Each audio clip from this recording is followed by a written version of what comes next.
this would be a good one. Oh, this would totally be worth shooting. Ah. Oh, hey everybody, B-Bake here. Just getting some target practicing in. You know, because the winter season definitely has pissed me off, and a lot of Michigan folk like me really hate winter.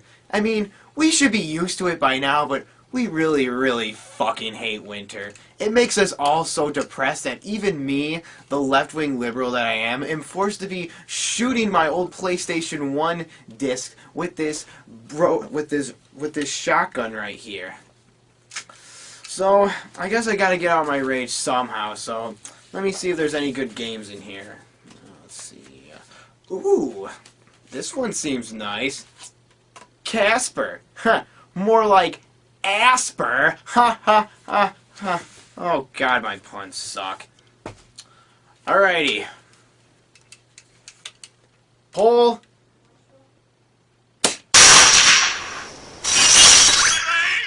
Well, at least I got my rage somehow. I mean, what else is a Michigan boy supposed to do, right? Alright, I mean, besides get drunk, but, that's not worth it. Ah, the Madden games. Well, they're all the same except for just a couple new songs added to each game and stupid players, like I really want to play as the 1994 Packers. Play as classic teams. Hey, wait a minute. I remember this game. Crash Bandicoot. Ring a bell? Oh, of course you don't. Why else would you be watching my show if you didn't know what I was going to be talking about?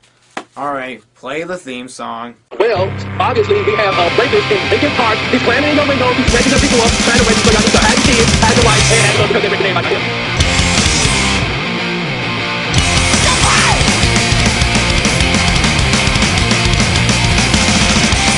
Indiscriminate, I'd rather be elite. I'll choose my own chances. Unsubstantiated, rumors blown are true. I'm here for me, not you.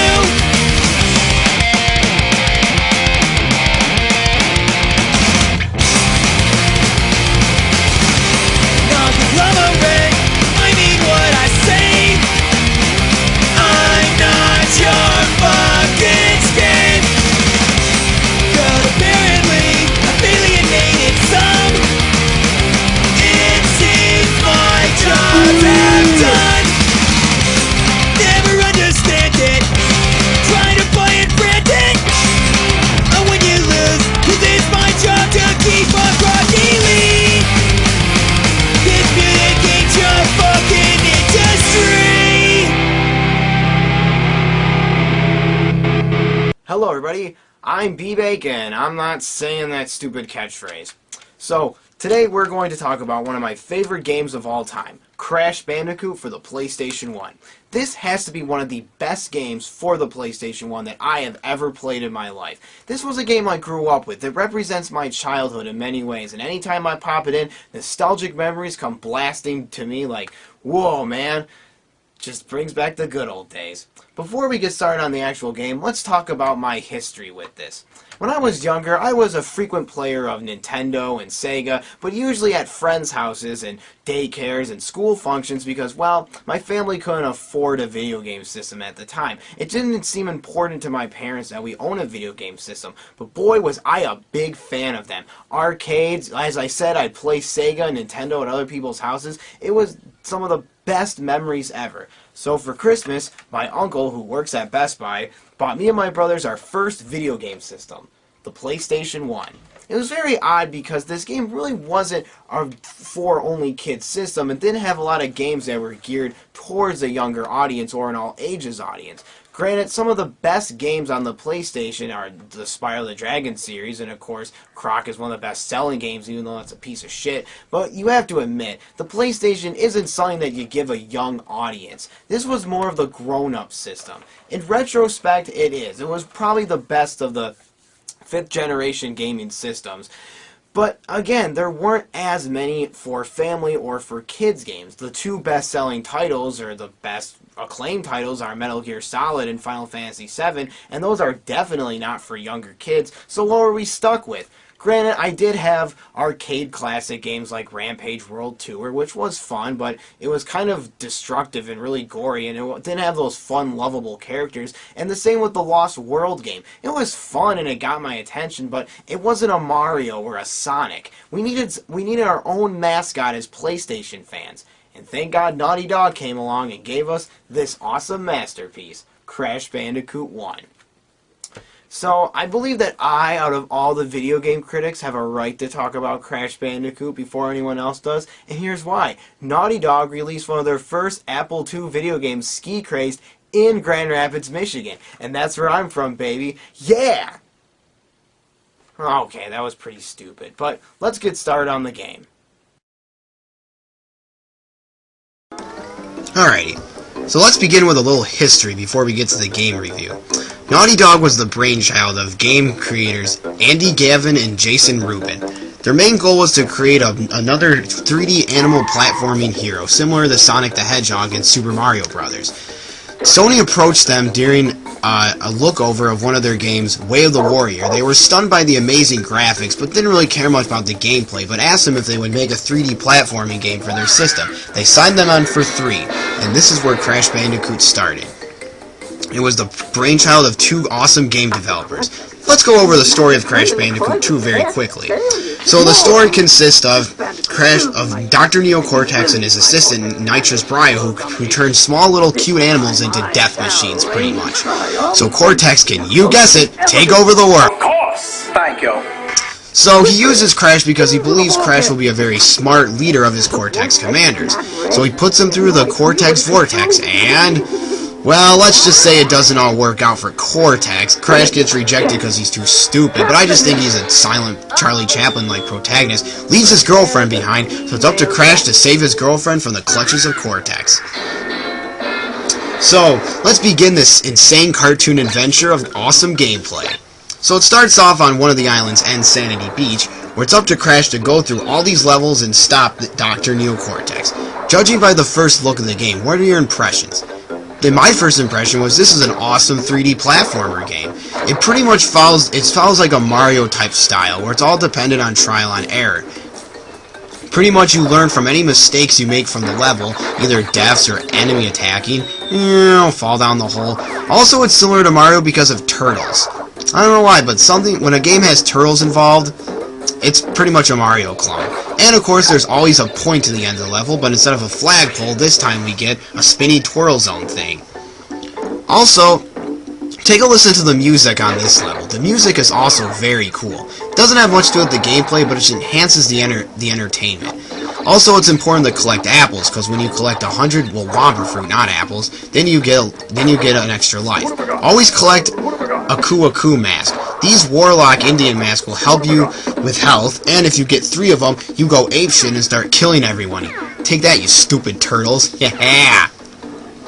It also helps you if you get hurt, such for that example, but if you don't have an Indian mask, BAM!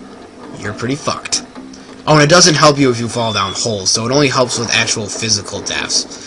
Okay, so after you complete each level, you can also go back to levels and play the second quest, which is breaking all the boxes in order to acquire a gem. This makes it very challenging because you have to go through the whole level without dying once and break every box. It can be very challenging, but it also can be very difficult at times. Also, collect Tawna Mask. Tawna Mask help you get to bonus zones, and that's where you can save the game. And also, you can get a couple extra lives or 2. And see, take a look at the background. Again, these graphics are very cool and well detailed. I don't know, it's always that background that has a pleasant feeling to it. But anyway, once you get to the bonus stage, you see Tawna, and you can save your game. But why doesn't you just take Tawna if he knows where she is? But anyway, this is a perfect place to save your game.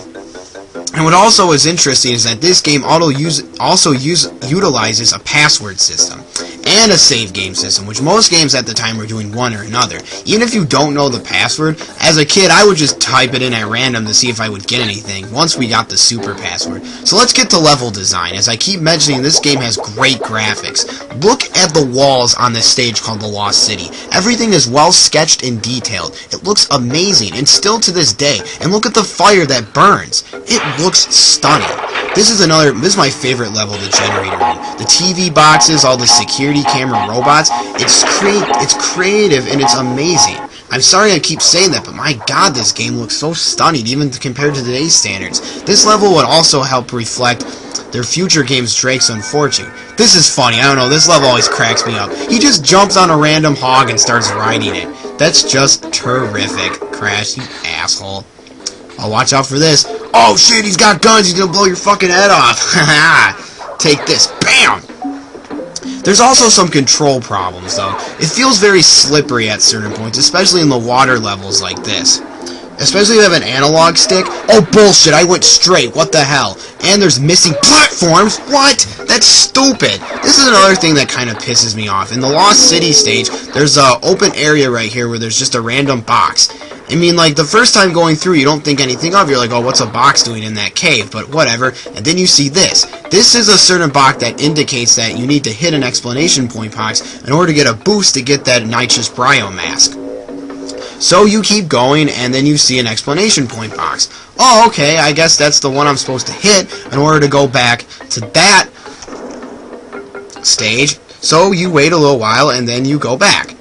But nothing happens. So apparently you were supposed to go on that one stage, go on top of the box, and hit the exclamation point box. How are you supposed to know that? Besides, that one exclamation point box only gets those boxes behind that gated fence available. It's really stupid, and I don't understand.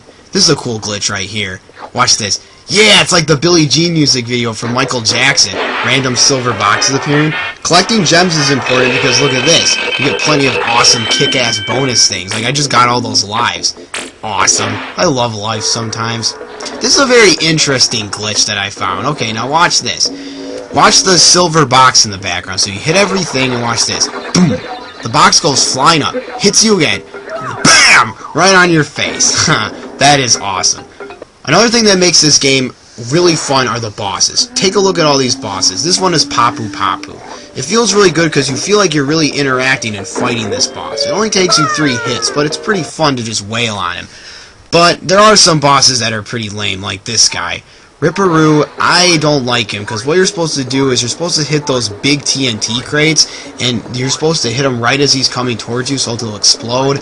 I really don't like this guy at all. He's really annoying. Koala Kong is a really fun boss, too, because he's a big macho man, and what you're supposed to do is he throws these big coal things at you, and you're supposed to hit him back at him. Like this. Alright, Pinstripes is probably the hardest boss in the game. He has the most energy, and he definitely takes a lot of hits. Plus, he has a gun that he's shooting at you. Kind of reminds me of a 20s gangster. Nitrous Brio is an awesome second-to-last boss. He throws potions at you during the boss battle, but then halfway through, he starts drinking one, and watch this. Oh, he's like Lou Ferrigno in The Incredible Hulk. Now that's kick-ass. The final boss is, of course, Dr. Neocortex. He's not as big and epic as you would thought, but you're fighting him on a blink. That is just cool enough. Then he falls to his death, and then the game is over. But, however, if you were lucky like me, and you decide to collect all the gems by breaking every box in the stage but not dying once, you get this bonus stage called the Great Room, where you have to climb across all these gems until you reach Tawna, and then you get a second ending. Thus, this includes the first Crash Bandicoot game. It's pretty fun, and you ride off in the distance with your girlfriend Tawna. So overall, this is probably one of the best 3D platforming games to come out on the PlayStation 1. I think a fair score would be 4 out of 5. It's worth checking out. If you can find it at your old school video game store, I say buy it. This copy cost me $15. It's definitely worth the price. Well, I guess there's not much else to say except tune in next week when we talk about the sequel, Crash Bandicoot 2, Cortex Strikes Back. Till then, I'm B-Bake saying,